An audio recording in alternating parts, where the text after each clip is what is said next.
So I wanted to do a quick capture on this concept that I wanted to kind of expound upon a little bit. Maybe I thought about trying to teach this concept to a couple other people. There was a post that I had done on Facebook, I don't know, last week, where I discussed,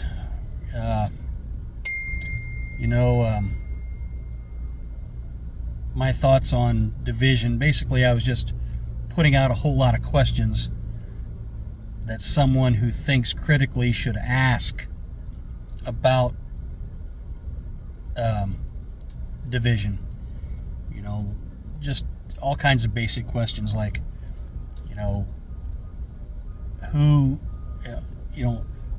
what is creating this division?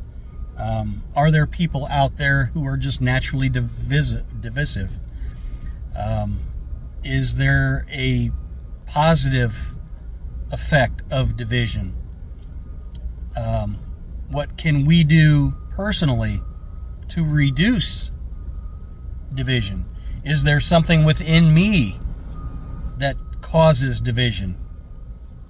So on and so forth. So there's probably, I don't know, I had to have asked 60 to 65 questions just about the concept of division.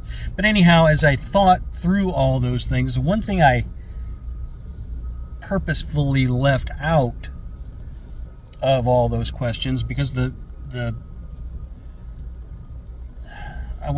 audience that I was tailoring this post to are not real familiar with some of the other concepts that I've been researching. So I didn't include those in, some of the questions I was asking. But one of those is the concept of mirroring, how that applies to each one of us, because it's difficult to ask about all these external things that are causing this division that we see in the world today. And I think that somebody who is a little more, and I don't want to create levels here, but I want to say that someone who hasn't done a lot of searching for answers regarding spirituality, maybe other than sitting in a pew on Sundays, or just having general conversations, your basic Bible study, for instance. These kinds of concepts don't get discussed there. I've been through that myself, and I've been in a lot of Bible studies myself, and I can tell you for sure that these concepts are not discussed. And I think, for the most part, that if they don't have a biblical root, they're completely disregarded in the first place. The general thought is that you cannot talk about anything in those circumstances, I guess, in those arenas, unless it's something they can point to in the Bible. So anyway, regardless of how true it is on that side of things, there is a whole wealth of knowledge that comes outside of the Bible, I guess I should say. One of those is this concept of mirroring. And as I mentioned mirroring, as it pertains to the questions that I was asking about division, one of the questions that I would ask that had to do with mirroring would be, an example would be, perhaps, is there something within me that is being reflected back, and that's what I see? So if I'm seeing division everywhere I look, there's division, there's division, there's division, is that indicating that there is a division within me, and that is what is being reflected back to me? That's the concept of mirroring. And as is typical, as the way it always works, when I start thinking deeply about a subject like this, there always comes more answers in the subsequent days as I research these things. So, for instance, this, right? So I wanted to say in this post some comments about this mirroring concept, but I know that I didn't want to distract from the other questions, which are it was just basically an exercise in critical thinking. Like, if I see all this division, then what are some critical questions that I can ask about the division to try to understand where is the division coming from? All right. And as I said, it always works this way, that in the subsequent days beyond that, when I thought in my head, well, I would like to put in something about mirroring, I did a kind of a cursory search to find, is there some way that I could integrate this into what I want to post? And I didn't find anything right off the bat, but I knew, okay, I'll leave it out for now, but I'm sure that it'll show up. And so today, this is the next day after. Sure enough, I find an explanation of the concept that was palatable, and I think probably would promote understanding of this concept to a layperson who's not familiar with it. And that's a lot of my goal, is to try to make it palatable to someone who, you don't want to hit a 6th grader with concepts they can't handle, like calculus, right? You're not going to teach. Now, that's not to say there aren't 6th graders who could understand calculus, but they're far and few between, right? It can be generally said that most 6th graders are not going to understand calculus. So you're kind of wasting your time explaining calculus to the 6th grader. It's better that you explain, I don't want to say lower, but less involved, less specific concepts to the 6th grader to build them up to the point where now they understand the calculus, right? So this mirroring, I feel, is one of those things. And I happened across this, as it always happens, it just pops up. It's just always that's just kind of how it works. When you're, it's a concept that I learned about by reading writings of Lao Tzu. He wrote the Tao Te Ching, which is actually written Tao, Tao.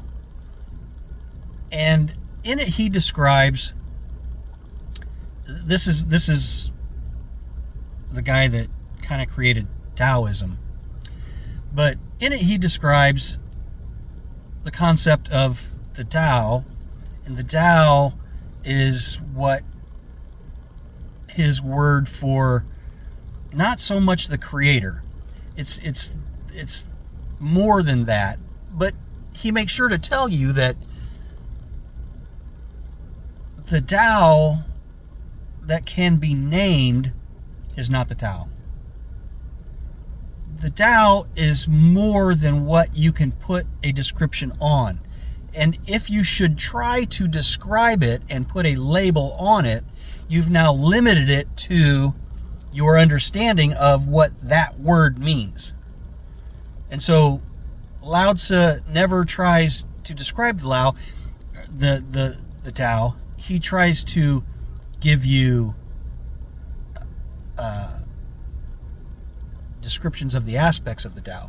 And one of those aspects, just to cut these things short, is that you're in the flow, that you don't have to strive to learn certain things, that these things, when you're in the flow with the Tao, life just happens and it flows as it should.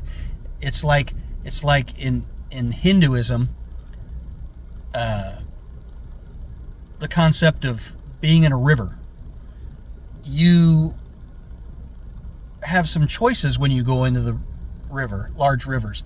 You can grab a stick or a rock, as opposed, you don't want to be carried away with the flood or what have you. You can grab a stick or a rock, but in doing so, there's two things that are going to happen. The water is going to push against you. You're going to there's a resistance there. Your body is creating resistance with that water, and now your grasp on the rock or the stick or whatever you've grabbed a hold of, you are expending energy to hold on to that which you think is going to save you, the stick or the rock, and you're going against the flow of the river. So not only do you have the flow of the river pushing on you, right, sapping your energy, you're holding on to something tightly that's also sapping your energy. Or, as Lao Tzu says in the Tao, you let go. And you go with the flow of what life brings you. You flow down the river. So in the Hindu example, you let go and you go with the flow of the water. Now, you conserve your energy and you just go where it takes you. And the river in this example is quote unquote life. So, all that to say, through these couple of examples, is that this flow is a real thing. Before I ever read the Tao Te Ching and Lao Tzu's writings and had an understanding of them, I felt that, like, things that I would think and wonder about the answers would suddenly appear in the successive days after thinking, I wonder why it is that thing is the way it is. I see it happen that way, and it's like amazing, though. I mean, why is it that way? And in the next couple of days, surely, and it's happened time after time after time, something will happen. I'll hear it on the radio. I'll see it on the TV. I'll read it in a book. Something that explains exactly the thing that I was asking the question about in the successive days prior to that, being in the flow of life. So all that to say, this is the exact same thing. I had the thought yesterday about, I wish I sure had a way to convey this concept without blowing people out of the water. The sixth grader analysis I was just giving, right? Something that could be presented to people to help them understand a concept that can be quite deep, but yet is not deep enough that it overwhelms them to think about. And so this is what I found. So I'm going to read this to you. This is about what I called the law of mirrors. It's that which has been reflected and comes back. So hang with me here while I read this, and I'll try to do a little bit of discussion on it. The law of mirrors suggests that any feelings that we have towards other people originate from our own hearts. This may seem like a duh moment to some, but really, if you start to think about it, it's a beautiful concept. Now this comes from a website that I found. I just happened across it. Nothing specific, and I'm sure there's many other websites that give an app description as well. It's just I'm going with the flow, right? This is the first one that came up after I had the thought yesterday. This is the one that came up, so this is the one I'm going with. That's how you let go and just go with the flow. So, learning lesson right there. So anyhow, this comes from a website called Grethal, Grethal. That's probably backwards for you, right? Anyway, so the law of mirrors suggests that any feelings that we have towards other people originates from our own heart. This may seem like a dumb moment to some, but it's a beautiful concept. I'm sure we've all been in a situation where we meet a person and some of their personality traits make us feel uncomfortable. Like the division that I was talking about yesterday, right? I wanted to describe, I see divisive people. Some of their personality traits really make us feel uncomfortable. Sometimes such people can even evoke anger and other negative emotions. The law of mirrors states that whatever you can label in another person, you carry those traits as well. And again, this whole labeling thing, I could do a whole nother video on labeling, because Lao Tzu talks a lot about labeling. When you label something, you've now limited it to be no more than that thing. Right? So if you say somebody is a bully, then in your mind, you've just created a blockage to where now you cannot see them as anything other than a bully. Right? So this is the concept of no labels, the Lao Tzu put forth. Anyway, this might be a hard pill to swallow, especially if there's something that you really dislike about somebody. However, it can be truly liberating experience once you start to accept and understand this notion. When I first read this law, I thought to myself, but what about all the horrible things that people sometimes do, and it really makes you frustrated? For example, I wouldn't say that I resonate with somebody who is racist towards other people. However, it's not really about whether you share the same opinion or understanding of life. Sometimes it's more about how it's being delivered. Let's take the same example of somebody who has no problem being racist towards others. If I get caught in a discussion with them, I may feel angry and frustrated. I may think to myself, how can this person carry so much negativity and hate in their heart? However, if you catch yourself at just the right moment, you may realize that it's not only their opinion that makes you feel this way. It's also their narrow-mindedness. It's also their inability to be open. You may feel frustrated thinking about how set they are in their own ways. Now, mirror those traits back to yourself. Have you ever acted like that? Have you ever felt like accepting somebody else's opinion was super hard for you? Or maybe you believed in something so much that you couldn't even fathom it could be any different. Is there something that you now fully accept but had trouble accepting in the past? Now, you're tapping into the true essence of the law of mirrors. The law of mirrors doesn't only talk about the negative traits. I'm sorry if we started off on the wrong foot. I'm actually one of those people who prefer to hear the bad news first and to keep the goodies for later. At least you can compensate for some of that disappointment. This universal law also talks about the fact that all of the amazing beauty that we see in others, we carry within ourselves as well. After all, if we can see it, if we can feel it, it can be found in us as well. How else would we be able to label it? So coming back to our own experiences, we wouldn't be human if we couldn't name at least one time when we felt like, wow, that person really does carry something special. I know I definitely notice so many qualities that I admire in other people. Sometimes I even think to myself, damn, I would really love to be, to embody that quality of trait. What we tend to forget in all these moments is that we carry all of that goodness inside of our own hearts. Again, we wouldn't be able to label it or even begin to understand it if we wouldn't possess those same kind of traits.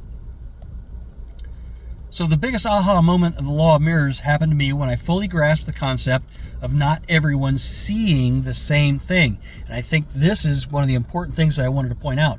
Okay, so we've gone over the negative traits and the positive traits. So when you see like the racist fellow that they talked about, it may, the racism may bother you, right? And it should.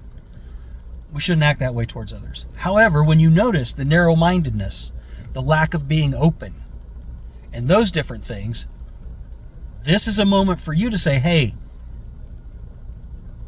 I see that in that other person. Is this a reflection of what's inside of me? This is the whole concept of mirroring, that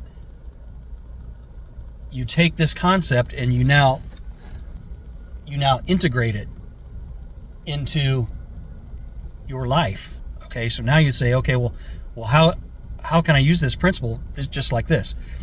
He's narrow-minded, he's racist, and he doesn't listen to the opinion of others.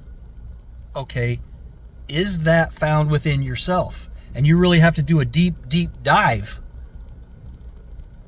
to analyze yourself in a way that will help you find that thing. And what I found is most people aren't willing to dive that deep within themselves. They're not willing to analyze themselves with a critical eye and say, yeah, I kind of do that. You know what? And I found myself in many occasions seeing something that somebody's doing, and I'd be like, why the hell, what a dumbass, why are they doing that? And then catch myself and say, you know what? I've done that before myself. Now I have no right to criticize them, which I shouldn't be doing in the first place, right? But now I don't have the right to criticize them because I recognize that I do the same thing. I have the same behavior, right? So the whole, tying it back to biblical things, right? We're not to judge other people. Well, this is why, right? Same thing with these positive traits, right? You see somebody, man, they are so articulate and they're graceful, and the way they speak to people, it's like they draw people in with their words, and they, I want to be that way. Well, just the fact that you're noticing it, it's also a mirror reflecting back to you those things. And so more than likely, you are that way too, perhaps undeveloped, but because you can see it, it is a reflection of you according to the law of mirrors. So I'm going to move on here a little bit. So the biggest aha moment of the law of mirrors happened to me when I fully grasped the concept of not everyone is seeing the same thing.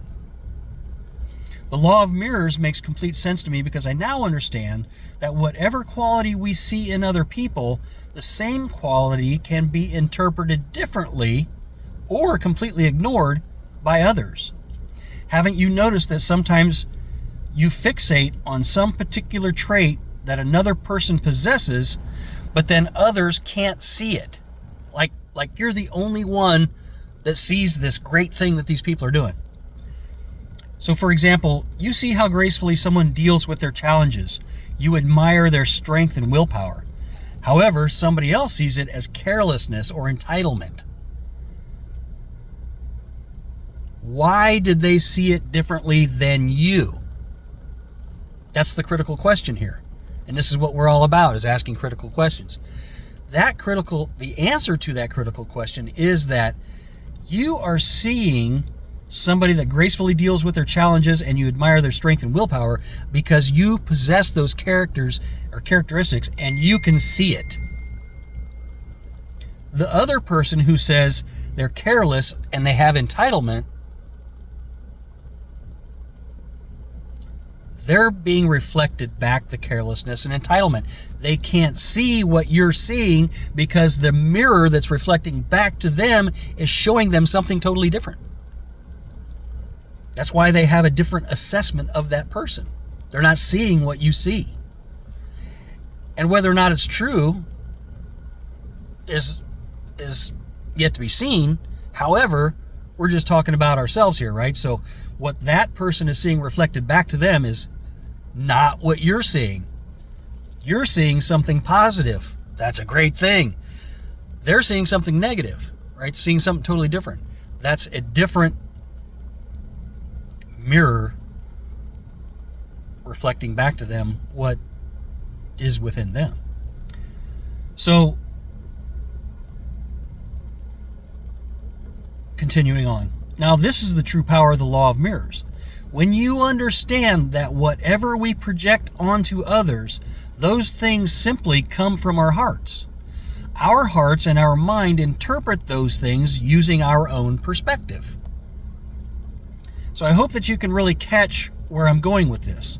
The law of mirrors is not only beautiful because of its concept, it's liberating to understand how you can use this law to your own advantage. In other words, to facilitate your own growth. And that is the entire purpose of us being in this incarnation, is to grow and to become and to ascend away from the lower density, low vibration emotions and energies that drive most of us during our everyday things, and to start integrating higher concepts such as this mirroring concept to show you where you might be missing it, right? And nobody else has to be the critical judge, because honestly, how well do people take criticism from others? We don't take it well at all. I don't like it. I don't like to hear criticism from others. Now, I've learned to say when I'm being criticized, but is it true? Right? Somebody said something kind of hurtful to me. My first thought is now, instead of being offended, and it was a learning process to get away from that, low vibration, I had to learn and ascend away from that. Now, the question is, well, I mean, okay, is it true? Is that how I make other people feel? So, this is what we're talking about when we're saying you can use this law to help facilitate your own growth. If you're not growing, there's nothing in nature that is stagnant. Nothing. If there is something in nature that is stagnant, it's dead, right? Everything in nature changes. It's a natural progression of life to change. And it's only humans that cling so tightly to things remaining the same. That's not how the natural world works. Things are always changing. So if you're not changing, if you're not growing, if you're stagnant, you're going to get a wake-up call at some point in time. It's just the way it is. It's just the way it works. So anyhow, going on. So the next time you find yourself in a situation where a particular quality in another person strikes you as something frustrating, use them as a mirror. Imagine that they are simply a mirror and you're looking at yourself. Whatever qualities they are reflecting back at you, you possess as well. And perhaps you haven't dealt with them, these qualities. Use these opportunities as guidance to self-healing and liberate your energy. The same goes for the times you find yourself admiring that special something that another person possesses. Understand that these traits or qualities are simply a reflection of your own traits and qualities. You already have everything you need within you. It simply needs to be nurtured and watered from time to time.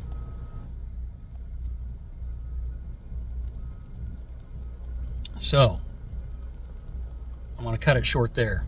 I've got work I have to do, but I hope that explanation helps you to understand this law, what they call it a law, a universal law. It's kind of like Newton made some laws, things just kind of work this way. Well, so this law of mirroring just kind of works this way. That's why they call it a law. You don't have to believe it's a law, but if you don't believe in the concept, you're doing yourself a disservice. Anyhow, I love you. I hope you have a great day. Keep your eye on that mirror.